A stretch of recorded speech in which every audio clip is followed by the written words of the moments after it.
Today we'll be moving on to chapter 2 where I'll be teaching supply and demand. Now look, I don't want you lot to get confused. Now when I was teaching you lot order blocks, remember when I said essentially order blocks are simply areas of supply and demand? Now, what I'll be teaching you in this lesson is the two types of supply and demand zones. So we have a continuation zone and then we have reversal zones, right? Reversal zones are essentially order blocks. Okay, but let's get straight into it and I hope it all makes sense. So lesson 1, the traditional approach to trading supply and demand. What is supply and demand? Now, when explaining a new term, I always start with a simple definition. Supply equals sell, demand equals buy. Now, of course, it isn't as simple as that, but it's a general idea. An area with increased supply refers to an area with increased selling pressure, whereas an area with increased demand refers to an area with increased buying pressure. Alright, so keywords I want you guys to be familiar with. When I say the word rally, literally all it means is buyers are exceeding the sellers. When I say base, that means sellers and buyers are equal to each other. And when I say drop, that means sellers are exceeding the buyers. Now, this is what I want you lot to pay attention to and understand, yeah? So, the two types of zones. Supply and demand zones are divided into two types. Before we go any further, let's talk about the two kinds of supply and demand zones. Although supply and demand zones are the same thing, they are divided into two categories depending on whether they form as a result of a reversal or as a result of a continuation. So, the following are the two types. Continuation zones are examples of rally-based rallies and drop-based drop. Now don't worry, I'll be going through live examples of these. And number 2, the second type, reversal zones. Rally-based drop and drop-based rallies. Okay, now essentially when I go through these examples, you guys will already start to click on, because these are literally examples of order blocks. These will be examples of continuation supply and demand zones. Okay, now if you lot pay attention to a continuation zone, yeah, these types of zones form when price moves in one direction, consolidates, and then continues in that same direction. So if you pay attention here, we can see a rally, yeah? Buyers are in power. And then we see a little pause in the market, a little consolidation, right? And then a rally to continue the move over to the upside.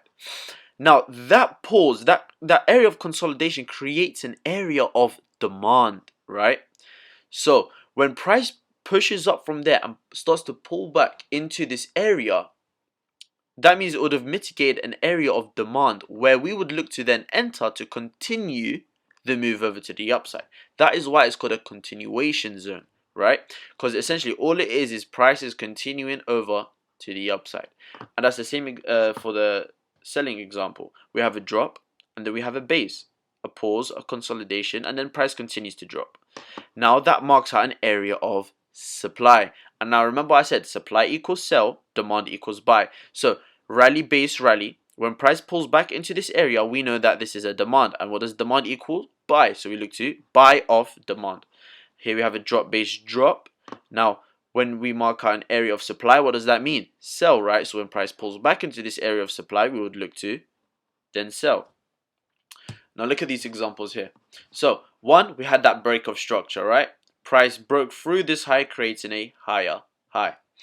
Price then starts to pull back. And what do we have here? A rally, a base, and then a rally.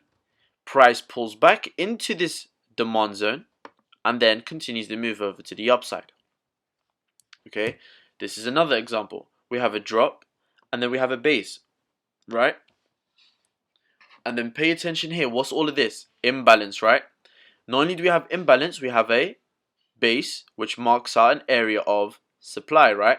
So now that price created that area of supply, left us that imbalance, we can now anticipate that when price pulls back, number one, it will fill in this imbalance and then mitigate that supply zone to then continue the move over to the downside. Now I hope that was fairly straightforward. Move on to reversal zones. I'm going to be showing you guys quick examples. So first things first, quickly, I'm going to go through AN. Now, if you lot go back onto the mentals charts, I actually sent this setup. So that's exactly the setup I'll be explaining to you guys now. So first things first is I identified these equal highs, right? Now what happened here? Price took out that liquidity, right? So we now know this liquidity has been taken out. But what do we realize happened right after price took out that liquidity? It shot back down. And what did it do? Break structure. Right now, if I zoom into that structure over here, we can anticipate that price is creating higher lows, right? But then what happened at this point over here? Price failed to maintain its upside presence and it actually broke below that low, right? So we identify this as a minor break of structure, right? So once I got that minor break of structure, right, I started to look for potential areas where I can sell off from. Now, what can we identify here, right? One, we can identify that this is imbalance, right? So we know price has to pull back to fill in that imbalance. But right before this imbalance, what can we see? This nice drop, base, drop, right? And it's much clearer on the 30-minute. So we can anticipate a drop and then a base and then a drop which created imbalance. So price must pull back to fill in that imbalance and it will mitigate off of this very nice supply zone. Right? Now that is where I took my initial entry off. Now if I go back onto the mental section and actually find this out for you guys real quick. UDNZD right here. Right? So remember equal highs got taken out. Price then broke that minor structure, pulls back into that supply, right? So if I go back onto the charts, that was the supply. Now look what happened. Boom. Price taps into that supply and it begins to sell off. Okay. Now in terms of setting the TP, we can head over to that 4-hour and look for an area to target. A nice area in my opinion would be this level here. Let's go to that 1 hour, see if we can find better TP. Right, so we can see there's all of this imbalance, right? So we'll target that. Okay, now let's go back to where price was and let price play it out. Boom, we got that further break of structure, correct? Now once we got that break of structure again, let's play price a bit. Not only did we get a break of structure, but what did price leave right here? What is this? Equal lows, right? That is all liquidity in the market, right? So we now know price must continue to move over to the upside to take out those equal lows. Now, what can we identify at this area over here? A very nice supply zone, right? So one, we had that break of structure. Two, we had that liquidity. Price pulls back into this supply and then continues the move over to the downside. Now we've got that additional break of structure. But what did price create? What is all of that? Imbalance, right? We now know price has to come back to fill in that imbalance and mitigate off that last area of supply.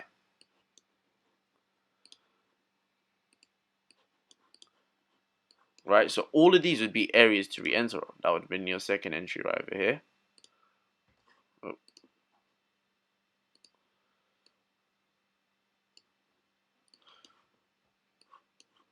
Right, and we'll be looking to enter again of that supply right over here.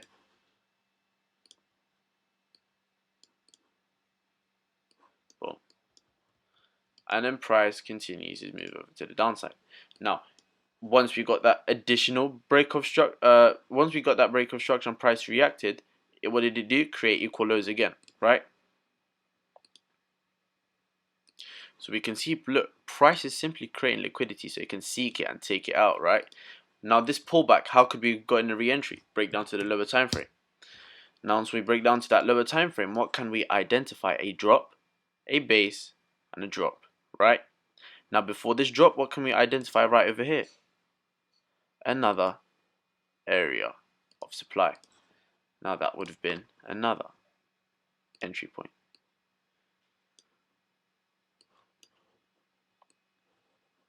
Alright, head over back to that 1 hour. Move all those TPs down here.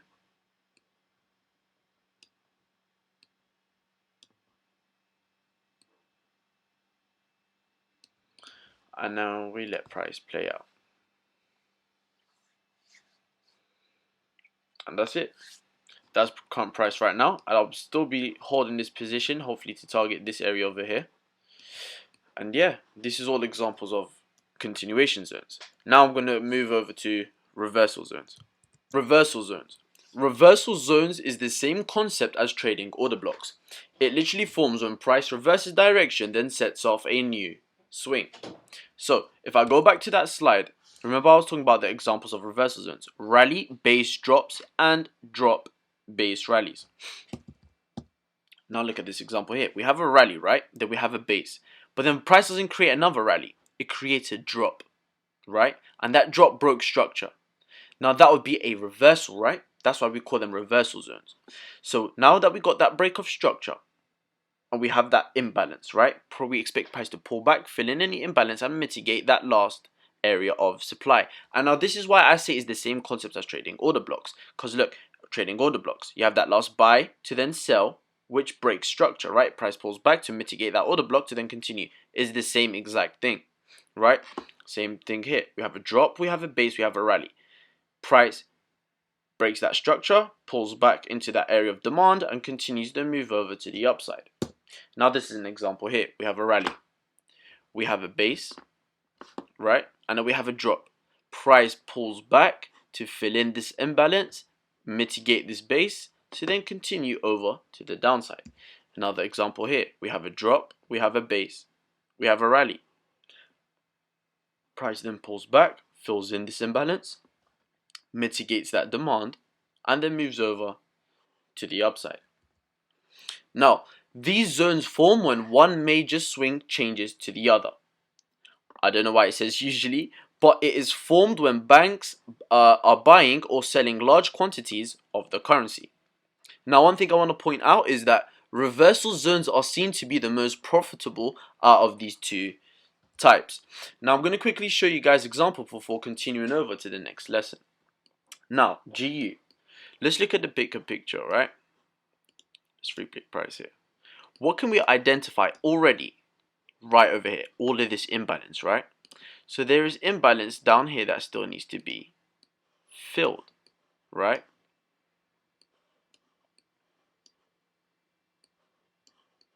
Cool. Now, what can we identify at this point over here? So price is creating higher highs, right, and higher lows. Now, what can we identify happened right over here? Price broke structure, right? That was that last low, correct? Price broke that structure. And what do we have here? All of that imbalance, right? Now, once we identified that break of structure and we identified this imbalance down there, we now know price must come back to fill in this imbalance up here.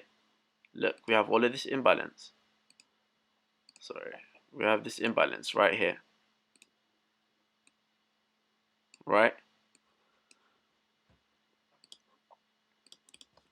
That imbalance is now filled. And what can we identify? Right here. An area of supply. We have a rally. We have a base. We have a drop which broke structure. Right? So this right here would be our area of supply. So we would have sold off at this point here. We would have sold off at this point here with our stop loss at the wick, and we'll be targeting that imbalance I was talking about down here. So now if we just zoom out and play price.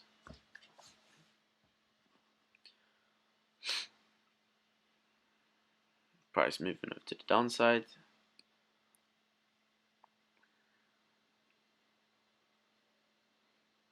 go. And we hit our take profit price, filled in that imbalance down here, mitigated our area of supply, filled in this imbalance, and then continued to move over to the downside. And we secured a nice 1 to 14.5. Now let me show you guys one more example.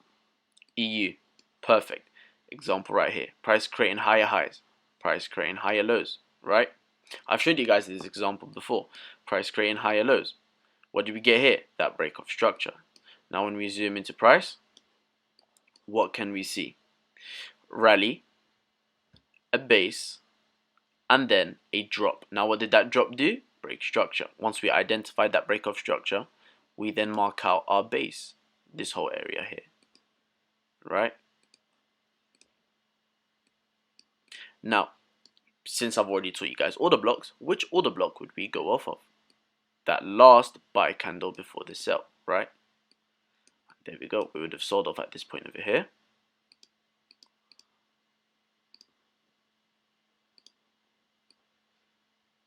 And we would have targeted that low. Alright. Now that's entry number 1. Entry number 2. So where's our entry number 2? Let's see. So once we got that break of structure right over here, what can we identify right up there? So we can identify a rally, a base, and a drop which broke structure. And this candle here was the last candle before that sell-off. Price comes to mitigate and continue to move over to the downside. And as you can see, price sold off completely. So I hope reversal zones was quite straightforward. If you guys have any further questions, feel free to message me whenever you'd like. And I'm going to continue over to the next lesson.